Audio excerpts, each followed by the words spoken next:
নমস্কার বন্ধুরা, কেমন আছেন সবাই? আশা করি সবাই খুব ভালো আছেন, সুস্থ আছেন, আনন্দে আছেন। আপনাদের সবাইকে আমার চ্যানেলে স্বাগত জানাই। আজ আমি আপনাদের পড়ে শোনাব কৃষ্ণা বসুর লেখা গল্প আত্মপক্ষ।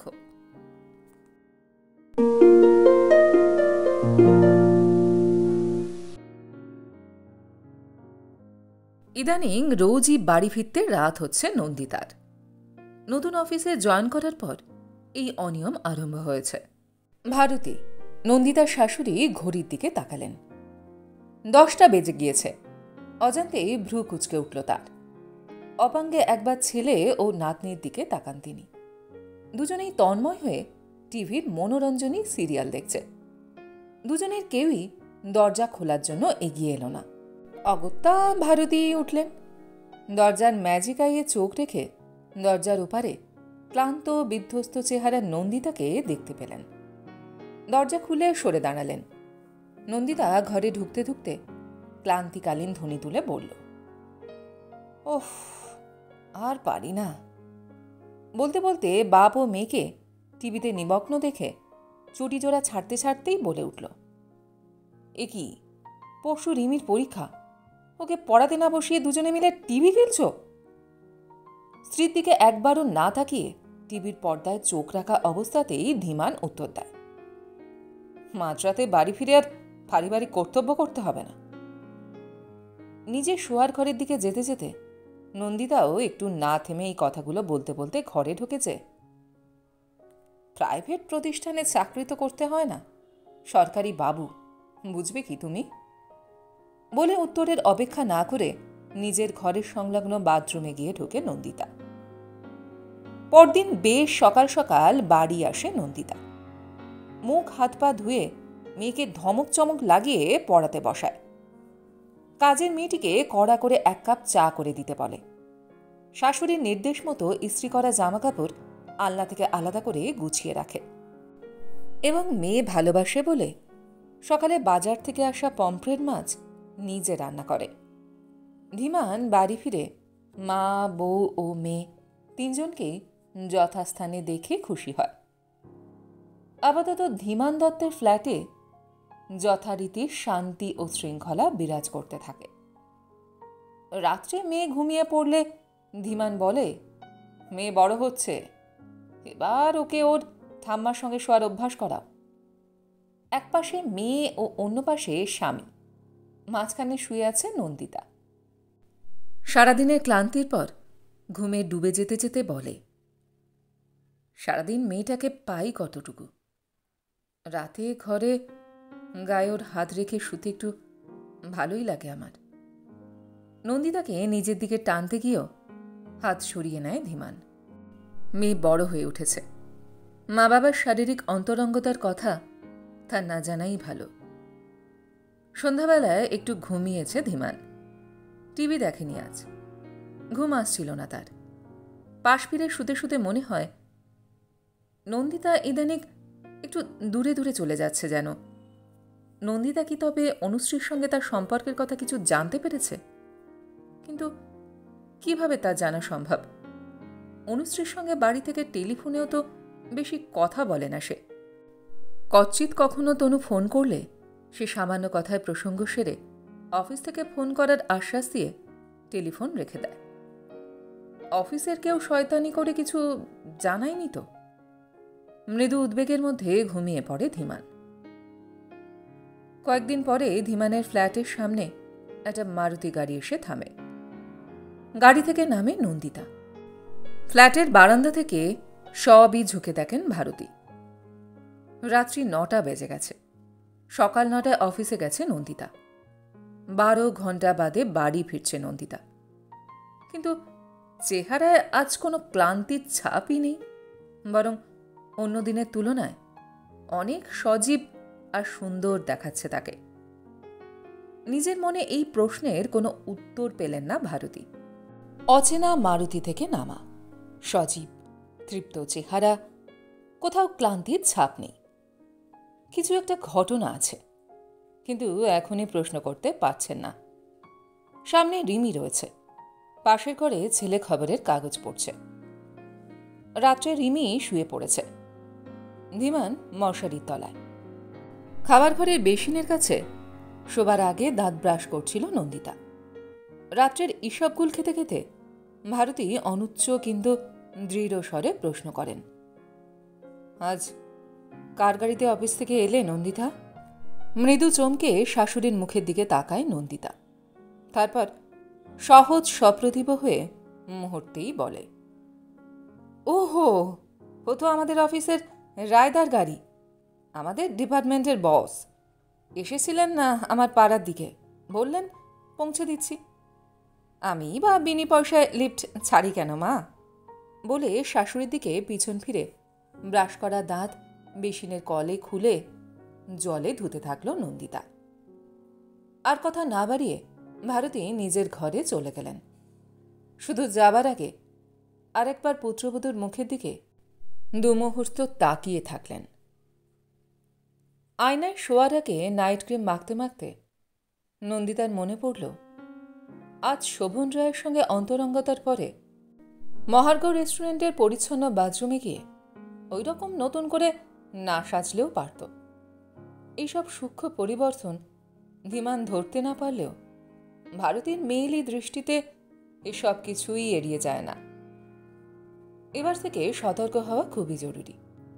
নিজেকে সামান্য শাসন করে রাতের পোশাক পরে মশারি সরিয়ে নিজের বালিশে মাথা রাখে সে।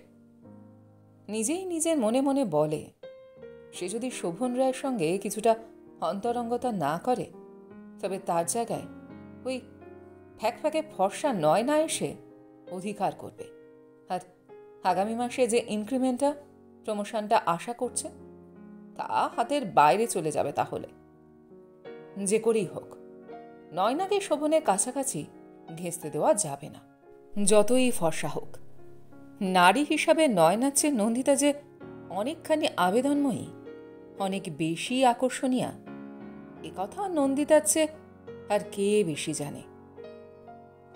অফিস যাওয়ার সময় নন্দিতার সাজগোজ এবং পোশাকের পারিপাট্য অনেক বেশি বেড়ে যেতে শুধু ভারতীই না, ধীমানেরও তার নজরে পড়ে। একথা নিয়ে কোনো মন্তব্য করতে গেলে নন্দিতা ইদানিং ফোঁস করে ওঠে এবং এসব নিয়ে কথা বলাকে সে তার ব্যক্তি স্বাধীনতায় হস্তক্ষেপ বলেই মনে করে আজকাল। রিমির দিকে মন দেওয়ার সময় এখন কম পায় নন্দিতা।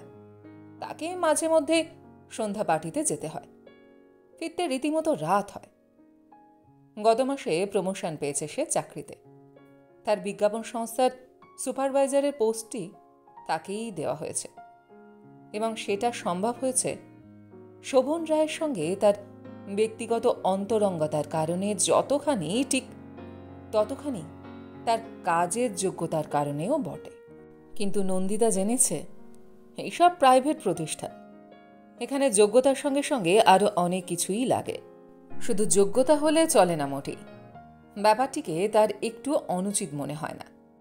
সে কোনো অপরাধ বোধেও ভোগে না। আজ 1 তারিখ। নতুন প্রমোশনের জন্য কিছু অতিরিক্ত টাকা আজ বর্ধিত বেতনে হাতে পেয়ে বাড়ি ফেরার পথে চাইনিজ রেস্তোরাঁ থেকে কিছু চীনা খাবার কিনে নেয় নন্দিতা। বাড়ি এসে দেখে আজ সকাল সকালই রিমি খেতে বসে গেছে। মোটে সন্ধে 7:30 এখন। মাকে চীনা খাবার নিয়ে ঢুকতে দেখে উৎসাহে বাড়ির খাবার ফেলে চীনা খাবারের দিকে ঝোঁকে রিমি। খাবার টেবিলের কাছে বসে খবরের কাগজ পড়ছিল ধীমান। চোখ তুলে মেয়েকে আর মেয়ের মাকে এক ঝলক দেখে চোখ নামিয়ে নিয়ে মেয়ের উদ্দেশ্যে বলে, দেখিস আজেবাজের বাইরের খাবারের জন্য ঘরের খাবার নষ্ট করিস না। কথার মধ্যে নন্দিতার জন্য কিছু আঘাত আছে, তা নন্দিতা আগেই বুঝেছিল। অবোধ বালিকা কন্যা, সে সব কথার গুরু মর্ম কি বোঝে? সে সরল বিশ্বাসে বলে, হ্যাঁ বাবা, বাইরের রেস্টুরেন্টের খাবার আমি দারুণ ভালোবাসি, বলেই উৎসাহ ভরে খেতে থাকে। রাত্রে খাবার টেবিলে ধীমানকে সেই খাবার গরম করে দিতে গেলে ধীমান তা প্রত্যাখ্যান করে। দারুণ অপমানিত বোধ করে নন্দিতা। মুখে বলে, ও, আমার প্রমোশন হয়েছে তো, তাই তোমার হিংসে হচ্ছে না? ভারতী খাবার টেবিল থেকে উঠে যেতে যেতে বলেন, ও তোমাকে হিংসে করে না, করুণা করে। তীক্ষ্ণ ক্ষোভে ফেটে পড়ে নন্দিতা। গলার স্বর উপরে ওঠে তার। বলে, আমাকে করুণা করার কোনো অধিকারও নেই। আমি প্রমোশন পেয়েছি নিজের যোগ্যতায়। তাকে থামিয়ে দিয়ে ধীমান বলে, যাক, আর নিজের যোগ্যতার বড়াই করতে হবে না। খাওয়া অসম্পূর্ণ রেখে নন্দিতাও উঠে যায়। রাত্রে শোবার ঘরে দুজনে দুজনের মুখোমুখি।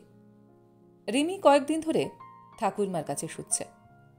খাটের পাশের চেয়ারে বসেছিল ধীমান। ঘরে ঢুকে নন্দিতা ধীমানের কাঁধ খামচে ধরে।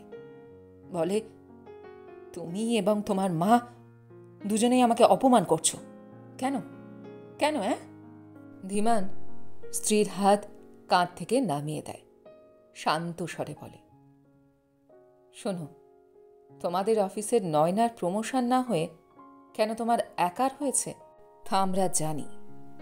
আমার কলিগ তনুশ্রীর ছোট বোন নয়না, সে আমায় সব বলেছে। ও, তোমার তনুশ্রী তো তোমাকে সবই বলে, সবই দেয়। তবু যদি সবকিছু না জানতাম। কি কি বললে? ঘাড় ফিরিয়ে স্ত্রীর দিকে তাকিয়ে গর্জন করে ওঠে ধীমান। নিজের ভেতরে ভেতরে নিজের দুর্বলতা টের পাচ্ছিল সে। গলার স্বর এ কারণেই চড়ে যায় তার। ধীমানের সামনে এসে দাঁড়িয়েছে নন্দিতা। দুজনেই ফুঁসছে। দুজনেই দুজনের সামনে নিজেকে নিজেকে আড়াল করতে চাইছে। গল্পটি এইখানে সমাপ্ত হল। আপনারা এতক্ষণ শুনছিলেন কৃষ্ণা বসুর লেখা কাহিনী আত্মপক্ষ। গল্পটি আপনাদের কেমন লাগলো বা আমার গল্পপাঠ আপনাদের কেমন লাগলো কমেন্ট সেকশনে অবশ্যই লিখে জানান। যদি আমার গল্পপাঠ আপনাদের ভালো লেগে থাকে তাহলে আশা করব লাইক শেয়ার অবশ্যই করবেন। আর এই ধরনের সুন্দর সুন্দর কাহিনী আরও শুনবার জন্য আমার চ্যানেলটিকে সাবস্ক্রাইব করতে ভুলবেন না কিন্তু। তবে আজ এই পর্যন্ত। আমি খুব তাড়াতাড়ি আবার অন্য কোনো কাহিনী নিয়ে আপনাদের কাছে চলে আসছি। সবাই খুব ভালো থাকবেন, সুস্থ থাকবেন, আনন্দে থাকবেন। নমস্কার।